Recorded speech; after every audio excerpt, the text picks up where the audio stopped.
semuanya, terima kasih sudah klik video ini. Video ini berisikan terkait dengan materi hukum internasional. Spesifiknya berbicara terkait teori-teori dasar pengetahuan hukum internasional. Dengan saya, perkenalkan Mutiliana Putri Tompu Bolon. Saya mahasiswi Fakultas Hukum Universitas Esa Unggul Jakarta Barat. Saya belajar hukum internasional dengan dosen yang berkompeten.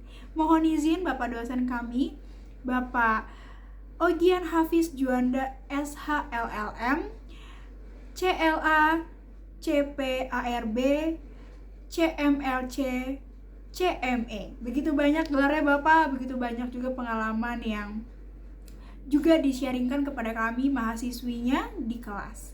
Selanjutnya akan mulai ke pembahasan yang spesifik, yaitu teori hukum internasional. Sebelum membahas terkait hukum internasional, saya ingin berdiskusi dengan teman-teman penonton, apa itu hukum? Sebelum kita memahami jauh lebih banyak lagi pengetahuan tentang hukum internasional, saya akan membuka topik pengertian dari hukum itu sendiri. Teman-teman semua mungkin banyak sekali yang memiliki definisi yang berbeda terkait hukum itu, tapi di sini saya akan memberikan pengertian sesungguhnya terkait hukum itu apa ya. Hukum itu adalah sekumpulan nilai, asas, dan juga prinsip, norma, dan aturan yang memiliki sifat yang memaksa dan juga mengikat teman-teman, yang dibuat oleh penguasa bagi objek hukum yang menimbulkan sanksi bagi pelanggarnya. Nah, berbeda dengan hukum internasional, hanya ada penambahan sifatnya teman-teman. Sifatnya hukum internasional adalah melintasi batas negara.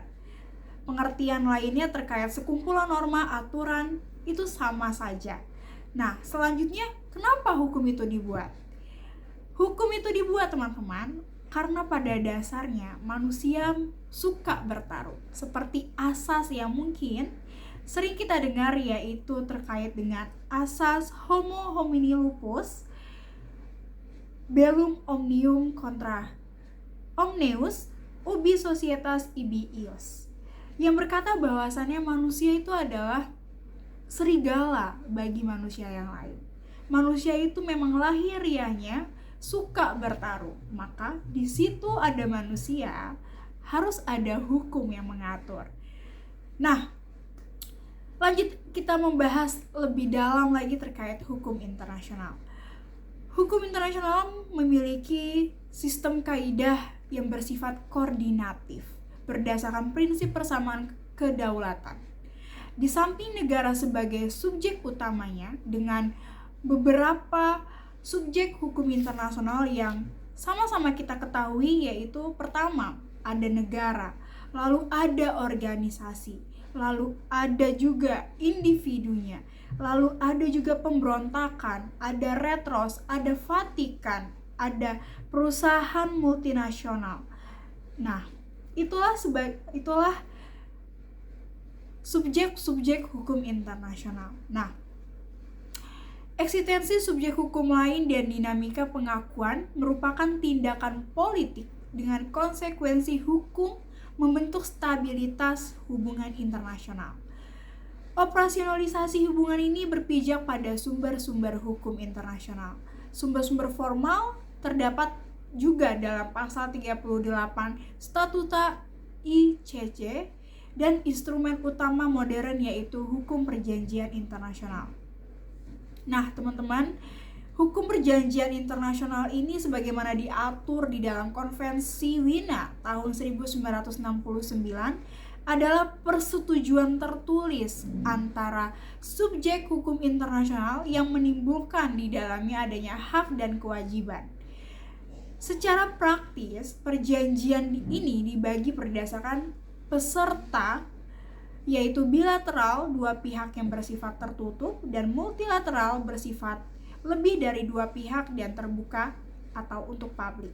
Nah, berdasarkan fungsinya, perjanjian internasional ini mengikat pihak tertentu saja yang sukarela tanpa ada paksaan mengikatkan kedaulatannya ke dalam perjanjian internasional dan menciptakan kaidah hukum umum bagi masyarakat internasional.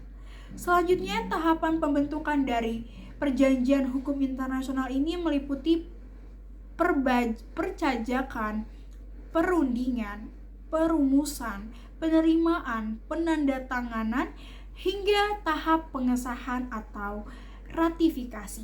Jika kita melihat dari sudut pandang hukum nasional di negara kita, tahapan yang di Indonesia, ratifikasi yang melibatkan kepentingan rakyat luas, keuangan negara, atau perubahan undang-undang yang wajib mendapatkan persetujuan dari Dewan Legislatif. Nah, pembahasan selanjutnya yaitu saya ingin mengajak teman-teman penonton untuk memahami voluntarisme versus objektivisme. Pertentangan antara mazhab positif yaitu hukum lahir dari kehendak negara dan mazhab hukum alam yang berkata hukum berakar pada keadilan yang universal. Dalam praktiknya, perjanjian internasional adalah wujud nyata dari kehendak bersama, dalam arti di mana negara secara sukarela tanpa adanya paksaan membatasi kedaulatannya untuk mendapatkan keuntungan kolektif, yaitu keamanan, perdagangan, dan hak asasi manusia. Oke, jadi kita di sini paham ya, hukum internasional itu sifatnya sukarela, tidak memaksa ya di dalam perjanjiannya. Dan semestinya hukum internasional itu dasar-dasarnya memang dari perjanjian internasional, lalu juga dari perjanjian dan doktrin dan lain sebagainya. Itulah yang menjadi dasar-dasar hukum internasional. Kita berbicara soal teori sosial. Nah, teori sosial ini dari Leon Daugit yang mengatakan bahwa hukum internasional itu lahir dari fakta sosial, yaitu kebutuhan nyata antar manusia dan antar masyarakat untuk saling bergantung. Perjanjian internasional bukan sekedar teks formal, melainkan respon pragmatis atas ketergantungan antar negara dalam memenuhi hajat hidup orang banyak. Dalam praktik hukum internasional terdapat hal krusial yang harus kita pahami, khususnya apalagi sebagai praktisi hukum, yaitu pemahaman terkait dengan validitas melalui ratifikasi. Secara nyata, penandatanganan seringkali tidak cukup nih untuk mengikat negara. Kepatuhan hukum dimulai secara penuh saat proses ratifikasi atau pengesahan selesai. Karena disinilah legitimasi itu ada, teman-teman, yang memberikan kepastian hukum yang mengikat negara tersebut secara internasional.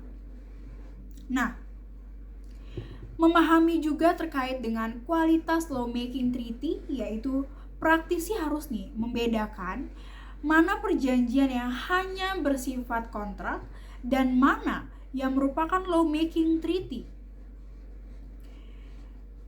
Memahami lawmaking treaty sangat penting untuk advokasi karena perjanjian ini seringkali menjadi basis bagi pengembangan norma hukum nasional di masa depan. Lalu yang ketiga, kedaulatan dalam diskresi pengakuan. Meskipun pengakuan adalah tindakan politik, ia berfungsi sebagai pintu masuk bagi entitas untuk mendapatkan hak hukumnya. Secara konkret, strategi diplomasi harus mempertimbangkan kapan pengakuan itu diberikan, karena dalam hal ini menentukan apakah suatu atau sebuah entitas dapat diajak bekerja sama sebagai subjek hukum, teman-teman. Nah, saya juga ingin membahas terkait dengan teori perang. Teman-teman sekalian mempunyai definisi perang yang berbeda-beda, sudut pandang yang berbeda. Saya ingin mengulas teori perang itu secara singkat dan garis besarnya saja. Perang itu tidak bisa diakhiri, teman-teman. Secara teori, perang itu memiliki dasar hukumnya, yaitu adanya hukum humaniter internasional. dasar hukum ini atau peraturan ini tidak mengatur bagaimana perang itu berhenti atau berakhir. Tetapi aturan itu mengatur cara main atau cara berperilaku perang. Perang jelas tidak bisa kita hindari, teman-teman. Perang pasti akan datang tanpa kita berpikir kapan ya perang itu terjadi, kapan ya perang itu berakhir. Karena perang itu di dalam teorinya ada yang membawa perubahan. Perang itu ada yang membawa suatu pengaruh, atau perang itu menjadi suatu kebutuhan. Nah, kalau menurut saya pribadi, setelah saya memiliki sudut pandang, setelah saya memahami hukum internasional itu, saya memiliki pendapat lain bahwa perang itu terjadi karena untuk kesenangan. Nah, saya mengambil satu hal kenapa perang itu harus terjadi, karena perang itu harus membawa perubahan. Jika tidak terjadi perang, maka kita tidak akan tahu nih perkembangan zaman itu bagaimana, teman-teman. Ketika ada perang pada Perang Dunia Pertama, maka tidak akan terjadi perubahan dunia seperti itu. Ternyata di Perang Dunia Pertama tidak begitu menjawab nih. Maka tapi terjadilah Perang Dunia Kedua untuk lebih menyelesaikan konflik yang memang belum terselesaikan di Perang Dunia Pertama, belum menjawab nih masalah-masalahnya. Dan kapan perang itu berakhir bukan perihal harus ada yang menang, teman-teman. Tapi perang itu berakhir dengan adanya pendekatan psikologis, yaitu negara yang berperang atau pihak yang berperang lelah akan perperangan. Maka jika ditanyakan kembali, lalu siapa pemenangnya? Pemenangnya bukan dari negara tersebut yang berperang. Pemenangnya adalah perdamaian. Perang bisa menang karena ada perdamaian di dalamnya. Nah, itulah yang bisa saya sampaikan terkait teori atau dasar pengetahuan terkait hukum internasional. Jika memang di dalam pembahasan ini tidak begitu mencakup secara konkret, luas terkait hukum internasional, kita bisa bahas di lain waktu, dan bisa juga teman-teman memperlengkapinya di kolom komentar. Closing statement dari saya, jika kita sebagai masyarakat ingin memiliki pendapat hukum terkait isu-isu hukum internasional, keadaan internasional, berpaculah pada teori dasar norma yang telah diatur di dalam hukum internasional. Ada di dalam perjanjian-perjanjian, doktrin, lalu ada dari pendapat para ahli hukum internasional, filsuf. Dari situ kita bisa mengetahui cara berpikir yang baik sebelum kita melakukan pendapat hukum kita atau pendapat kita sebagai subjektif, seperti itu. Sekian dari saya. Terima kasih juga kepada Bapak dosen saya yang telah menonton hingga akhir. Bapak, jika ada yang belum saya jelaskan dengan baik, boleh mohon izin Bapak berikan catatan kepada saya. Sekian dari saya. Terima kasih semuanya yang sudah nonton. Semoga video ini bermanfaat untuk kita semua. Salam sejahtera dari saya.